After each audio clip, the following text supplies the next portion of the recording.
Neste vídeo, o debate sobre a PEC da segurança pública esquenta com as falas diretas e firmes do senador Sérgio Moro.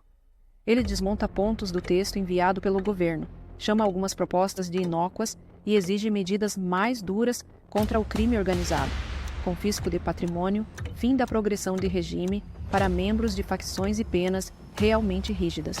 Moro ainda relembra os dias em que foi ameaçado pelo PCC enquanto ministro da Justiça e critica a atual postura do governo, que, segundo ele, parte da visão distorcida de que o criminoso é vítima da sociedade.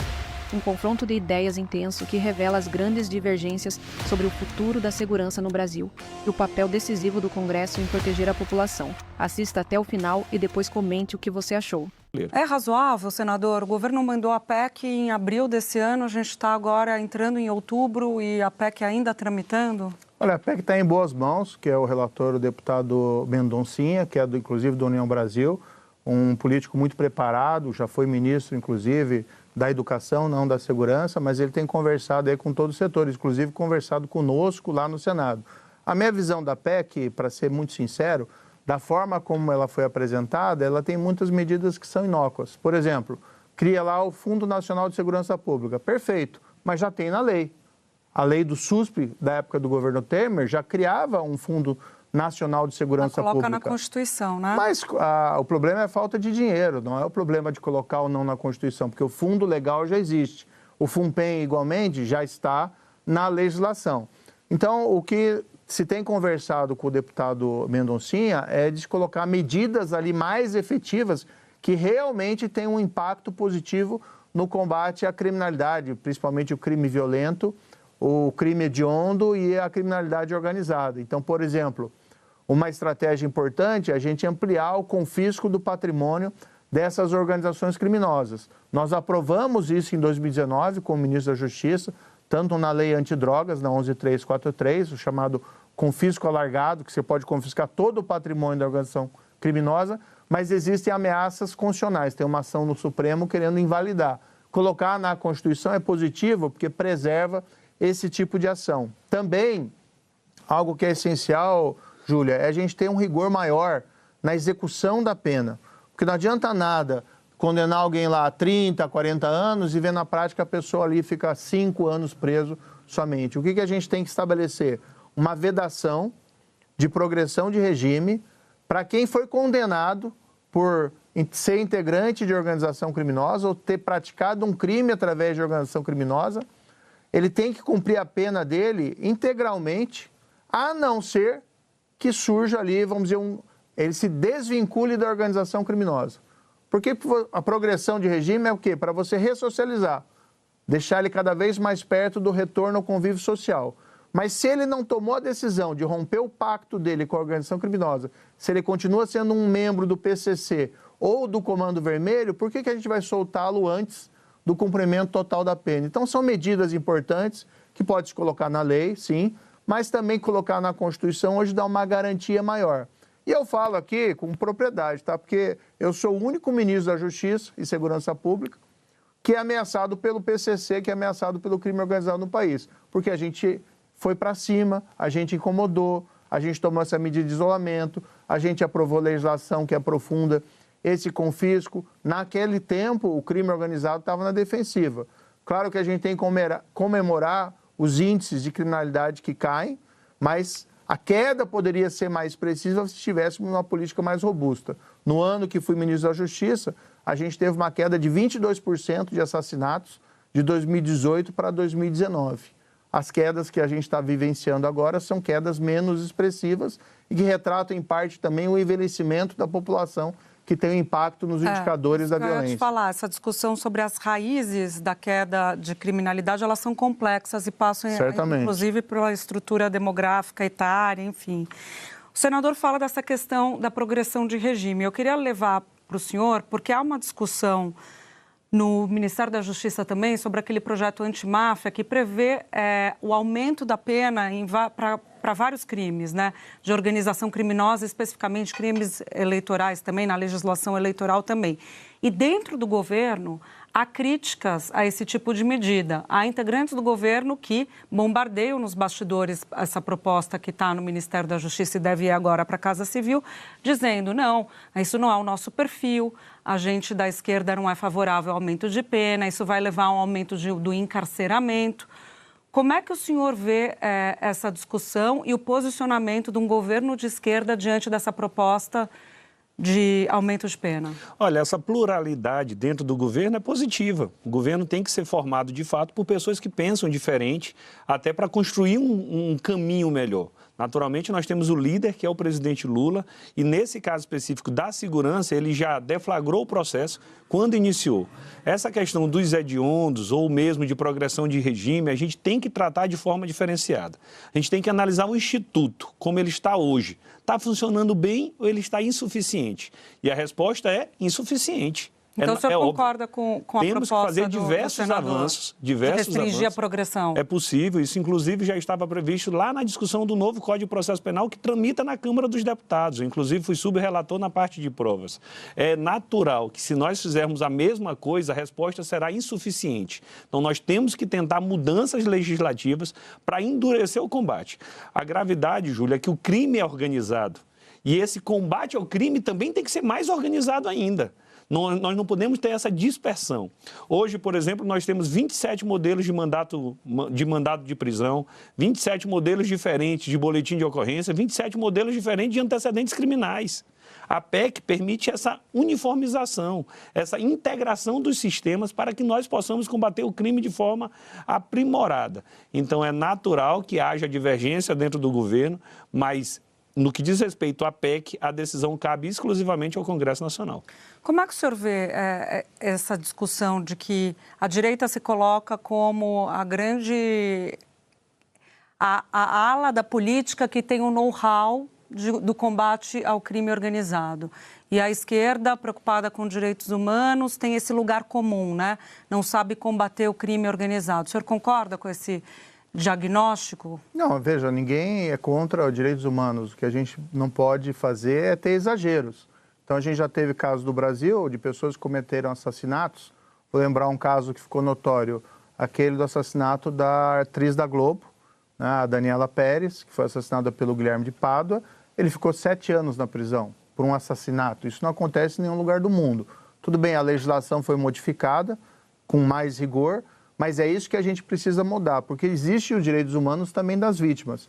Mas aqui, até retomando a questão anterior, a gente tem um exemplo. O problema do governo Lula e do governo do PT é que no DNA dele eles têm uma visão de que nós temos que abrir as celas das prisões. Eles são contra aumentar o rigor da legislação penal. Eu sei que tem exceções, né, evidentemente, mas veja, a própria questão do projeto antimáfia. Há quanto tempo nós estamos ouvindo falar sobre isso, mas nada foi encaminhado ainda ao governo federal, ao Congresso. Por quê? Porque existem divergências dentro do governo que paralisam essa ação. Tem gente boa, sim, dentro do Ministério da Justiça. Destaco aqui, por exemplo, o secretário nacional de Segurança Pública, o Mário Sarrubo, que vem do Ministério Público de São Paulo, que tem uma visão mais dura em relação a isso, mas ele não consegue fazer o encaminhamento. Por quê? Porque o projeto tem resistência dentro do próprio governo. Por isso que o que nos causa surpresa é essa paralisia.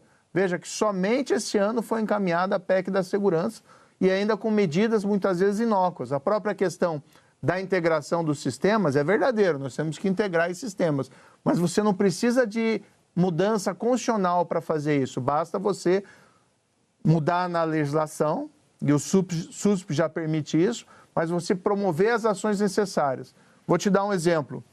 O que funcionou muito bem nos Estados Unidos foi a criação do que eles chamam de Fusion Center. São centros integrados nos quais eles colocam agentes de representantes de várias agências de aplicação da lei, por exemplo, a FBI, a DEA, as polícias estaduais, todas juntos para aprender a cooperar e compartilhar.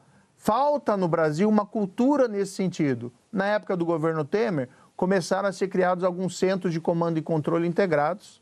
Nós continuamos durante a minha gestão lá no Ministério da Justiça, depois houve uma certa interrupção.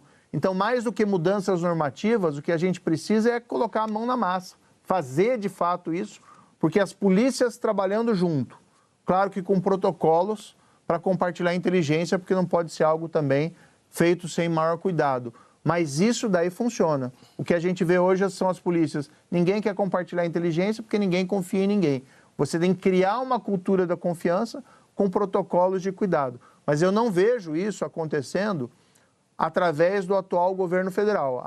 A ótica do atual governo federal é que o criminoso é uma vítima da sociedade, né? E aqui, respeitando, eu sei que a posição do deputado é diferente, mas o que predomina dentro da visão do governo é essa. O criminoso é uma vítima da sociedade e a solução para o problema criminal é abrir as portas da cadeia.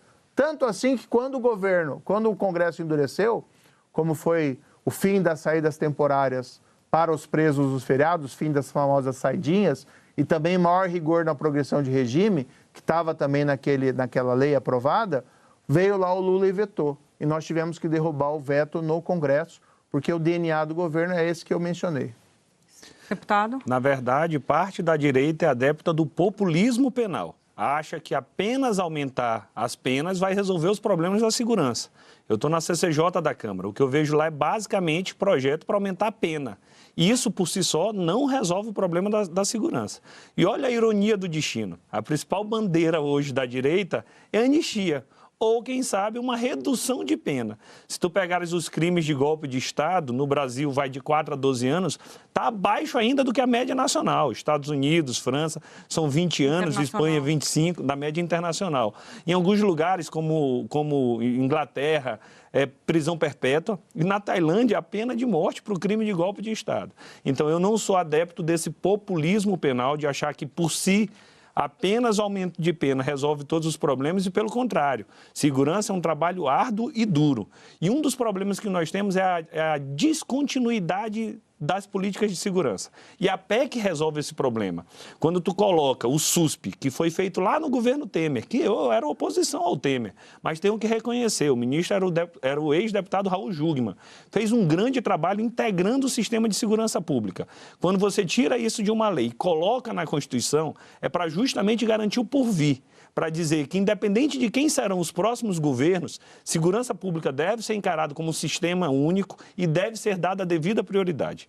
Quando você coloca também a segurança na Constituição, você também permite que ela seja mais debatida ainda no Supremo Tribunal Federal, em nível de controle de constitucionalidade. Então, os ganhos não são apenas de dizer, não precisa porque já está na lei. Está na Constituição, traz muitas outras garantias. Quando tu colocas o fundo, tanto de segurança pública quanto o fundo de administração penitenciária na Constituição, eu tenho a certeza que, independente de quem for o governo amanhã, está garantido, está preservado. Para esse ano, a previsão já é de 2 bilhões, mais do que qualquer momento na história que nós temos. Menos do que ainda vai ser, óbvio. Mas constitucionalizar o Sistema Único de Segurança Pública é um passo numa perenidade das políticas de segurança e é isso que nós precisamos. O deputado fala em populismo nessa questão de diminuição de pena. Queria ouvir do senhor e ele levanta um ponto relevante sobre a questão dos crimes contra a democracia. Penas máximas de 8 e 12 anos. O senhor é a favor da diminuição delas? Olha, Júlia, acho que ninguém foi... Eu fui um juiz por 22 anos, tive casos contra grandes traficantes de drogas, condenei o Fernandinho Beiramar e a quadrilha dele, impus penas pesadas. Na época da Lava Jato, acho que ninguém colocou mais ladrões do erário, gente que roubou dinheiro público aos bilhões na cadeia do que eu. Então, eu sempre fui muito rigoroso. Em relação a essa questão da anistia, é forçoso reconhecer que aqueles manifestantes do Rio de Janeiro, as penas são excessivas. Acho que ninguém concorda, por exemplo, que alguém que passou de batom uma estátua, fique condenado a 14 anos, fique 2 anos em preventiva. São penas desproporcionais aos crimes que foram praticados, especialmente levando em conta que aquelas pessoas, ainda que quisessem um golpe de Estado, não teriam o potencial de realizá-lo. Teriam sido ali a multidão da turba que se descontrolou. Não vou defender, é errado invadir prédio público, é errado a minoria que destruiu o patrimônio, mas o tratamento está desproporcional. Os próprios ministros do Supremo Tribunal Federal, vários deles concordam nesse sentido. Agora, de fato, para você combater a criminalidade, não basta aumentar penas. Mas nunca foi esse tipo a proposta que a gente apresentou. Tanto que quando eu fui ministro da Justiça, como disse, aprovamos lá o confisco alargado, nós revitalizamos uma política que é essencialmente importante, que é o banco de DNA de criminosos, que estava abandonado. Ainda é muito tímido o nosso banco DNA. O banco DNA de criminosos é a moderna impressão digital. Se a impressão digital revolucionou a investigação no final do século XIX, é o DNA que revoluciona a investigação no final do século XX. E a gente tem uma lei, que aliás foi aprovada durante o governo do PT, mas não estava sendo aplicado por aquela visão, que a meu ver errada, do criminoso vítima da sociedade. Quando eu assumi como ministro, nós determinamos que ela fosse cumprida e agora ela está mais ou menos sendo cumprida, mas nós precisamos ampliar. Então tem uma série de medidas importantes que podem ser tomadas assim para melhorar o combate ao crime organizado ao nível normativo, de mudança de legislação, e que também envolve ela ser mais dura, a legislação, mas não só isso, mas uma série de medidas que têm que ser tomadas no nível prático. Criar forças-tarefas para combater o PCC, para combater o Comando Vermelho, para combater as milícias, incrementar essas operações contra a lavagem de dinheiro. Tem muita coisa. O que a gente vê em geral, que o governo, fora raras exceções, ele não tem mostrado um bom serviço nessa área.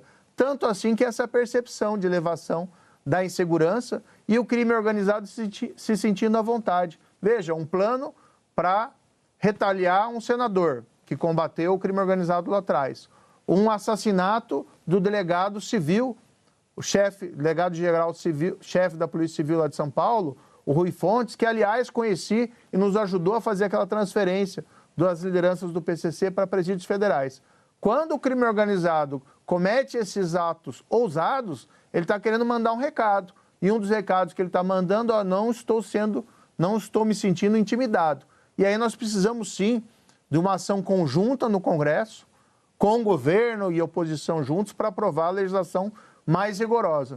Mas veja só, o governo do estado de São Paulo, que é capitaneado por Tarcísio de Freitas, que é aliado do senhor, está tendo dificuldade exatamente nisso, no combate ao crime organizado. O assassinato de Rui Ferraz aconteceu no estado de São Paulo, né? Não, nunca é um trabalho fácil. A força do PCC está no estado de São Paulo. Está em todo o país. O PCC está espalhado em todo o país. O berço dele foi São Paulo. Mas o que a gente vê é um rigor maior sendo hoje aplicado pelos governos do estado, São Paulo, Goiás, o próprio ali meu estado, o Paraná, e a gente vê uma falta, vamos dizer assim, de uma ação mais efetiva do governo federal. Vou dar um exemplo para você, um problema que a gente ouve em todo lugar: audiência de custódia.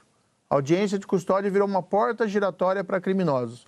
A pessoa é presa em flagrante, é levada ao juiz, em 40% dos casos, o juiz coloca em liberdade. Às vezes, coloca com razão em liberdade, né, por crimes menores. Mas existem casos que muitas vezes vêm até a mídia, casos escabrosos, de crimes graves, no qual se concedeu ali a liberdade. Em outras situações, isso acontece muito no interior, tenho certeza que o deputado já ouviu isso, a polícia reclamando que está enxugando gelo, que prendeu alguém, um indivíduo, por vários furtos, ainda que pequenos furtos, mas sempre que ele é preso, ele é colocado em liberdade. Isso vai gerando uma sensação de impunidade e um estímulo ao incremento da criminalidade. Há muito tempo nós falamos, precisamos limitar a soltura e audiência de custódia. Por que a gente não consegue fazer isso? Porque normalmente o governo está contra. Se o governo fosse a favor de realmente limitar a soltura e audiência de custódia, aprovava no dia seguinte. E eu posso falar com propriedade, só para terminar, Júlia, porque eu relatei e aprovamos no Senado um projeto que foi, inclusive, de autoria do então senador Flávio Dino, hoje ministro do Supremo Tribunal Federal. Então, é um tema que atrai, né, um apoio suprapartidário, mas a gente não consegue muitas vezes avançar por falta de interesse do governo federal.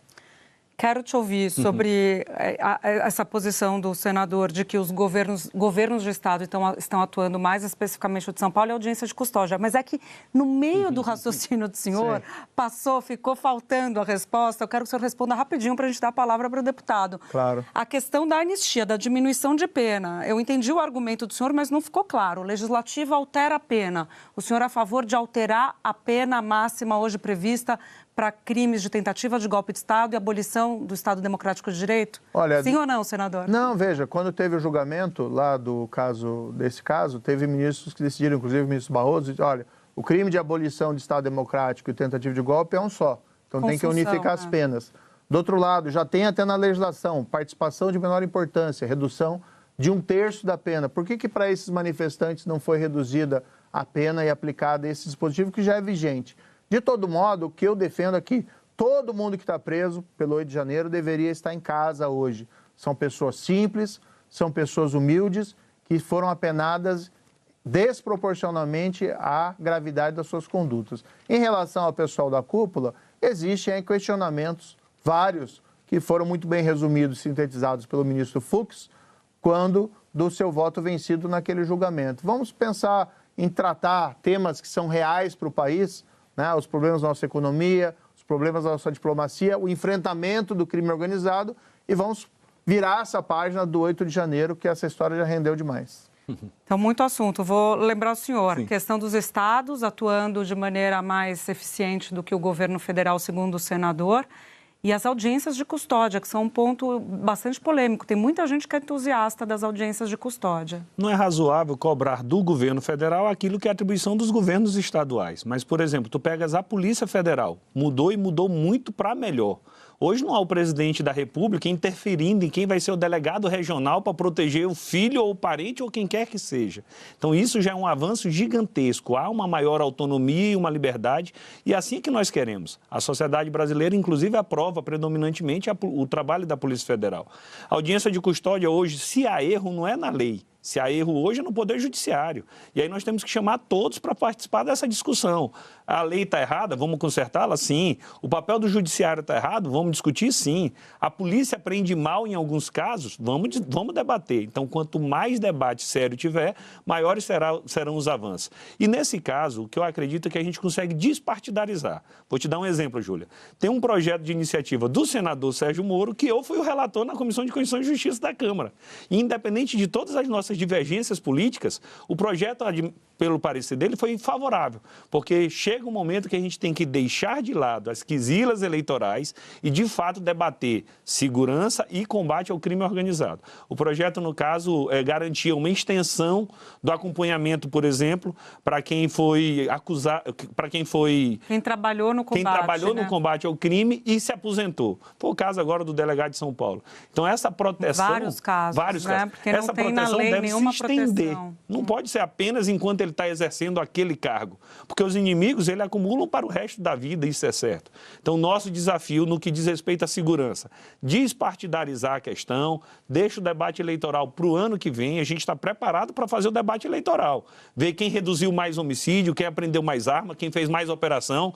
Pode comparar o governo Lula com o governo passado, que a gente está tranquilo nisso, mas nesse momento, o momento é de fazer o debate legislativo da PEC, apoiar as iniciativas que venham efetivamente para combater o crime organizado, que sem dúvida alguma é o que a sociedade espera de todos nós. E a questão do 8 de janeiro, mudança da pena, da pena máxima prevista na lei? Se for para mudar, na minha visão, a gente tem que aumentar. Eu acho, não tenho certeza, mas talvez o senador Sérgio Moro até fosse ministro da Justiça quando a lei foi sancionada, porque quem sancionou ela foi o ex-presidente Jair Bolsonaro. Então, pegando uma média do mundo para crimes de golpe de Estado, em média, a pena máxima é de 20 anos, e não de 12 ou 8, como é o caso do Brasil. E uma coisa é certa, aliviar no 8 de janeiro é um convite, é um sinal verde para novas tentativas de golpe no nosso país.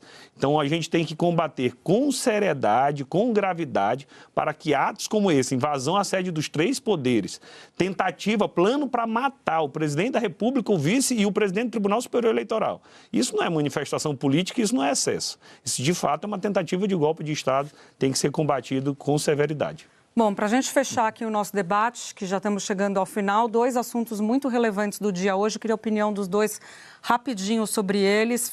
Lei da ficha limpa, o presidente vetou trechos que flexibilizavam a lei.